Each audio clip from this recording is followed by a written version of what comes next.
আসসালামু আলাইকুম ওরহমতুল্লাহি ওবরাকাতুহ। কেমন আছেন সবাই? আশা করি আল্লাহ তাআলার অশেষ রহমতে আপনারা সবাই ভালো আছেন। আর এই ভিডিওর মাধ্যমে আমি আল্লাহ তাআলার কাছে প্রার্থনা করি আল্লাহ তাআলা যেন ফিলিস্তিন, গাজা এবং রাফায় যে সকল মুসলিম ভাইরা নির্যাতিত হচ্ছে তাদের নির্যাতনকে চিরতরে বন্ধ করে তাদেরকে শান্তিতে থাকার তৌফিক দান করেন, আমিন।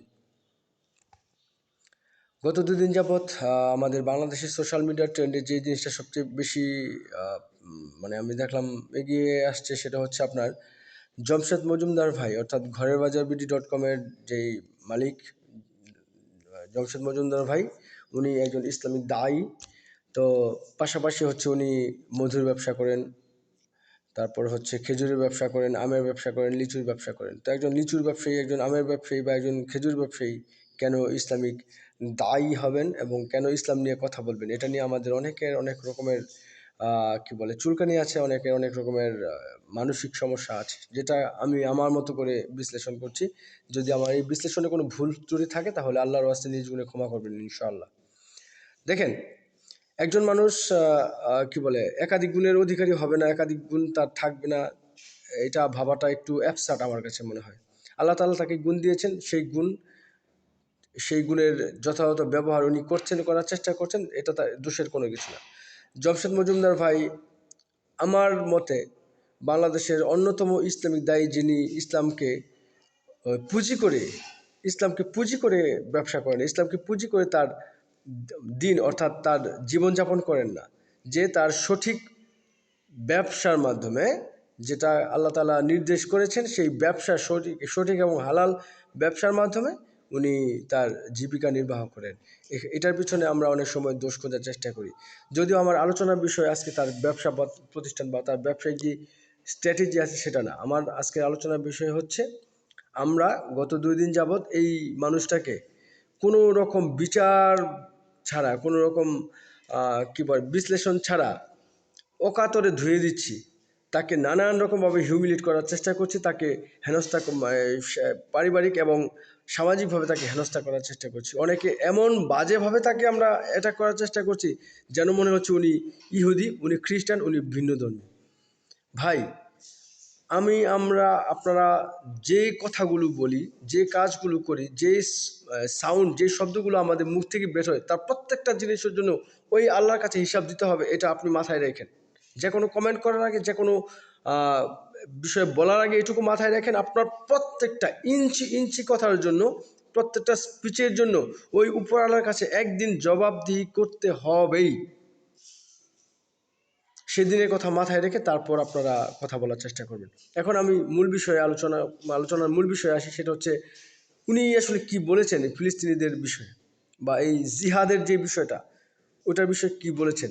দেখেন, গত গতকালকে এবং তার আগের দিন যেই ঘটনাগুলো বাংলাদেশে ঘটেছে, এটা ঘটার পরে, এটা দেখার পরে, এটা জানার পরে একেবারে আপনারা বুকে হাত দিয়ে বলেন তো, কয়জনের বিশ্বাস হয় এই বাংলাদেশ থেকে মানে সত্যিকারের জিহাদে যাওয়ার মতো ইমান আমাদের দেশের মানুষের আছে? আমার ভিতরে নাই, সেই ইমান নাই। আমি যাবো না, আমি জিহাদে যাবো না, জিহাদ করতে পারবো না, কারণ সেটুকু মানসিক শক্তি আমার নাই। আমার ইমানের যে সর্বনিম্ন স্তর, যে যারা জুলুমকারী, যারা জালেম, তাদেরকে ঘৃণা করার চেষ্টা, আমি সেটা করছি। কিন্তু আমি মুখ দিয়ে বড় বড় গল্প বলে এই করব, সেই করব, এই করে ফেলবো, সেই করে ফেলবো, এগুলো বলে আমার চোখের সামনে বাটার শোরুমে ডাকাতি হবে আর সেটাতে আমি ঝাঁপিয়ে পড়বো, আমি ভাই সেই মানসিকতা লালন করি না। ওয়াল্লাহে, আল্লাহর কসম করে বলছি, এই মানসিকতা আমি লালন করি না। আমাদের জিহাদের লেভেল কোন পর্যায়ে আছে গত 2 দিনে এই বাংলাদেশের মানুষের কাছে সেটা পরিষ্কার হয়ে গেছে, এই বাংলাদেশের মানুষ সেটা পরিষ্কার করে দিয়েছে।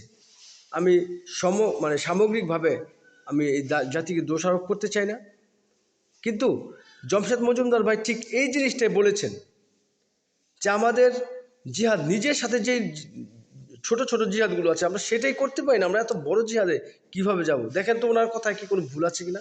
ওনার কথা একেবারে চন্দ্র সূর্যের মতো সত্যি প্রমাণিত হয়েছে। আমরা জিহাদে যাব মানে সেটা অনেক দূর সেবা। আমাদের চোখের সামনে একটা দোকানে লুটপাট হলো, সেই লুটপাট থেকে নিজেকে সংযুক্ত করতে পারি না, আমরা জিহাদে যাব।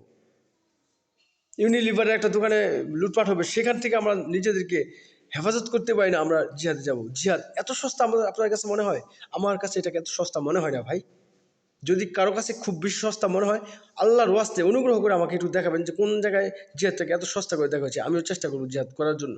তবে আমি কখনোই এই জিহাদ করব না যে আমার চোখের সামনে ডাকাতি হবে, আমি ডাকাতি করতে যাব, সেটা ইহুদির হোক, সেটা খ্রিস্টানের হোক, সেটা হিন্দুর হোক। কেন? এই অধিকার আপনাকে কে দিয়েছে? আল্লাহ কি আপনাকে সেই অধিকার দিয়েছে? No, never.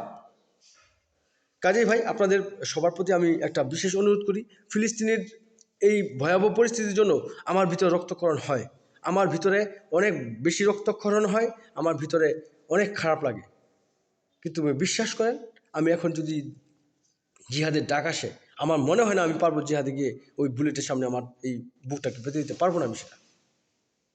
কারণ সেই জিহাদে যাওয়ার মতো ইমানের শক্তি আমার এখনো হয়নি। আমি এখনও আমার বাবা মার কথা ঠিকমতো শুনি না। এখন ইচ্ছা করলে আপনার অনেক খারাপ কাজের সাথে নিজেকে মানে সম্পর্কিত করে রাখি, সেখান থেকে বেরোতে পারি না। তাহলে আমি কিভাবে ওই ফিলিস্তিনিদের রক্ষার জন্য নিজের বুকটাকে বুলেটের সামনে পেতে দেবো? Is it possible? No, never and ever is it not possible. It's not possible on our part, until আমাদের ইমান যতক্ষণ না শক্ত হবে। আর জমশেদ মজুমদার ভাই ঠিক এই কথাটাই বলেছেন। ওনার যত ইসলামিক বক্তব্য আমি শুনেছি, প্রত্যেকটা বক্তব্যের মধ্যে যেই মূল বিষয়টা থাকে সেটা হচ্ছে ইমান এবং সালাতের কথা। যদি আমার কথা বিশ্বাস না হয়, আপনারা তার সমস্ত ইসলামিক আলোচনা শুনে দেখতে পারেন। ভাই, কাউকে হিউমিলেট করার আগে, কাউকে অ্যাটাক করার আগে, আল্লাহর ওয়াস্তে সে কি বলতে চেয়েছে, কি বুঝাতে চেয়েছে, সেই জিনিসটা বুঝেন, বোঝার চেষ্টা করেন, তারপর কথা বলেন। আমি কাউকে ব্যক্তিগতভাবে আঘাত দিয়ে কথা বলতে চাই না, আমি বলি না, সেটা আমার বৈশিষ্ট্যের মধ্যে নাই।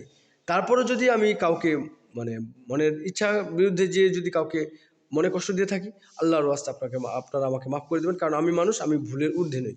কিন্তু আবারও সেই একই কথা বলি যে কারো ব্যাপারে কোনো মন্তব্য করার আগে, কাউকে হিউমিলেট করার আগে, কাউকে হেনস্থা করার আগে, আল্লাহর ওয়াস্তে এটুকু শুধু মাথায় রাখবেন যে আপনার এই কথার জবাব একদিন আল্লাহর কাছে দিতে হবে। সবাই ভালো থাকবেন। ফিলিস্তিনিদেরকে আল্লাহ তাআলা সার্বিকভাবে সহযোগিতা করুন, তাদেরকে সেই প্রাণবন্ত জীবন উপভোগ করার তৌফিক আল্লাহ তাআলা দান করুন, সেই আশাবাদ ব্যক্ত করছি। সবাই ভালো থাকবেন, আল্লাহ তাআলা সবাইকে ভালো রাখুন। আসসালামু আলাইকুম ওয়া রাহমাতুল্লাহি ওয়া বারাকাতুহু।